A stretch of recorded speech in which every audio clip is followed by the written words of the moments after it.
Miguel qui va sûrement venir nous chercher à l'aéroport. Miguel? Ah oui. Grand-mère a décidé qu'elle l'adorait. Et toute la famille d'ailleurs. Bon.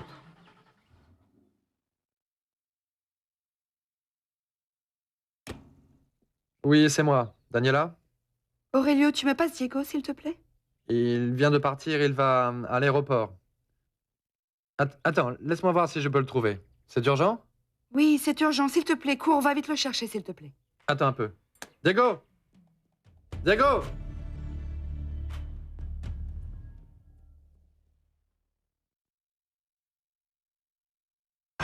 Daniela? Tu sais quoi? Il est déjà parti. Dis-moi, tu sais où il est allé? Pas vraiment, je crois qu'il va à Mexico avec sa sœur. Ah, très bien. Ok, merci beaucoup, Aurelio. Ciao. Qu'il vienne par ici. J'imagine qu'il va aller chez grand-mère. Je vais donc l'attendre là-bas. Je vais aller chercher Elena, voir si je peux parler avec elle calmement. Ça ne peut pas continuer comme ça, allons-y. Non, ça non, allons-y. Merci. Figurez-vous, Miguel, que votre nom m'est assez familier. Lorenzo et moi avions un couple d'amis qui s'appelait Alberto et Susana Tejeros. Mais ils sont morts. Ne me dites pas ça. Si, ils sont morts. Mais Alberto était mon oncle. Mais comment ça? Mais alors vous devez être le neveu de Conchita, qui était une amie intime? Oh. Je n'arrive pas à le croire. Bien sûr, c'est pratiquement Conchita qui m'a élevé. Ça alors, ce monde est tellement petit, n'est-ce pas? Et la route tourne si vite. Depuis la mort d'Alberto et de Susana, je n'ai plus aucune nouvelle de Conchita et de son époux. Eh bien, Conchita. Ah, ma Conchita, qui était pratiquement ma mère, est morte il y a presque 2 ans. Et mon oncle, son épouse, s'est remarié avec une femme plus jeune que lui. Ah, mais c'est la vie, Miguel, c'est la vie. Pardon, madame. Mademoiselle Diana vient d'appeler pour vous dire qu'elle était en chemin. Merci. Dis à Magdalena qu'elle n'a pas fini de servir le déjeuner. Oui, madame. Ça alors, le temps file vite quand je vous parle. Il faut que je cours à l'aéroport pour... Vous n'avez pas fini de manger, Miguel? Je dois être là-bas avant que n'arrive Diana. Vous savez bien, je ne peux pas la laisser attendre. Mais elle n'arrive pas toute seule, elle vient avec Diego. Très bien, mais si vous voulez aller là-bas, dites-leur qu'ils reviennent directement ici parce que j'ai besoin de leur parler. Bien sûr que oui. S'il vous plaît. Que de souvenirs. À plus tard. Conchita. J'y vais en courant. Faites attention. Mon Dieu, quel homme charmant.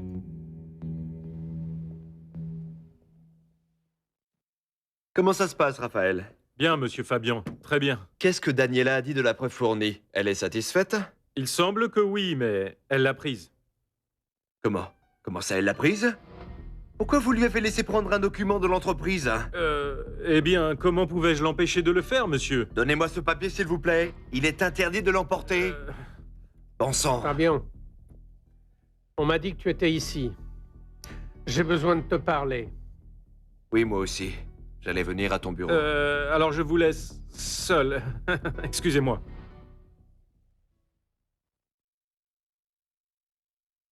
Alors explique-moi comment se fait-il que tu mettes un terme à ton mariage? C'est une chose qui allait arriver tôt ou tard, papa. Très bien, mais bon, ce n'était pas la peine d'envoyer un avocat. Ce ne sont quand même pas des manières pour terminer un mariage, Fabian. Ta femme a droit au respect. Il ne s'agit pas de terminer une affaire, tu ne crois pas? Je crois que je suis suffisamment grand pour ne plus te rendre compte de ma vie, papa. Tu ne crois pas? Tu es un membre de la famille, Fabian. Et tu dois terminer ce genre de choses dans les formes. Je suis clair? Ah, papa, s'il te plaît, ne t'inquiète pas pour Barbara, hein? Pense-y. Très fort. Si je n'ai pas d'enfant très vite, cette entreprise et tous nos biens vont passer entre les mains du fils de Diego. Quoi?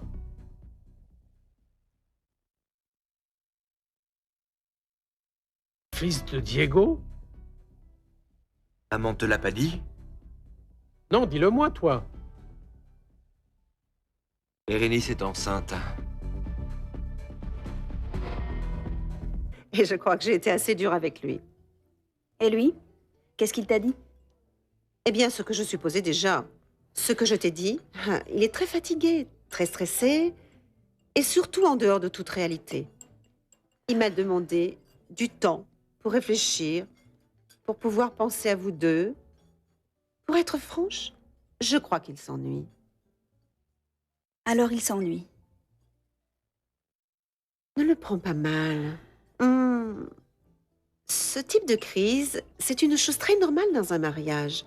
Bon, la routine, le quotidien, la distance qui s'installe lentement. Il m'est arrivé la même chose avec Jean-Francisco. Mais patience. Écoute, quand le juge vous convoquera à la réunion de conciliation, les choses auront peut-être évolué. Tu crois que ça vaut la peine d'espérer? Si tu l'aimes, ceci est la seule voie possible.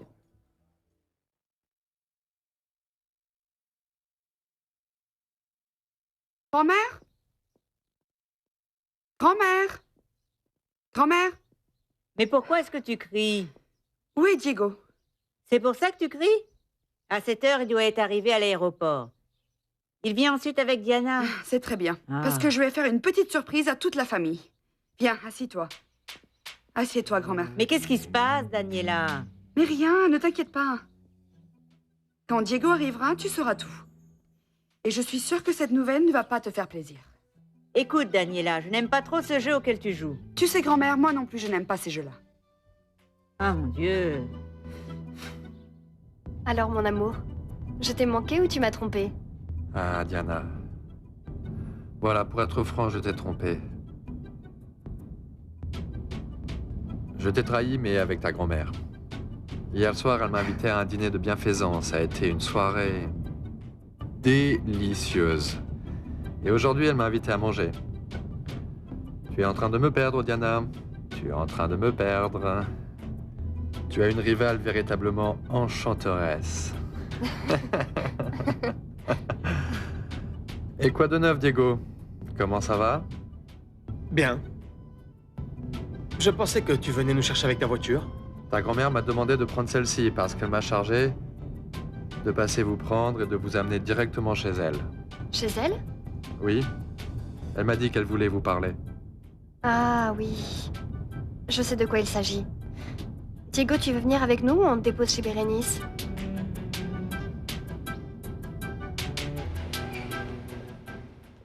Rue Mariano Escobedo, numéro 25. Mariano Escobedo. Ah, c'est ici. Ah, quelle chance. Alors.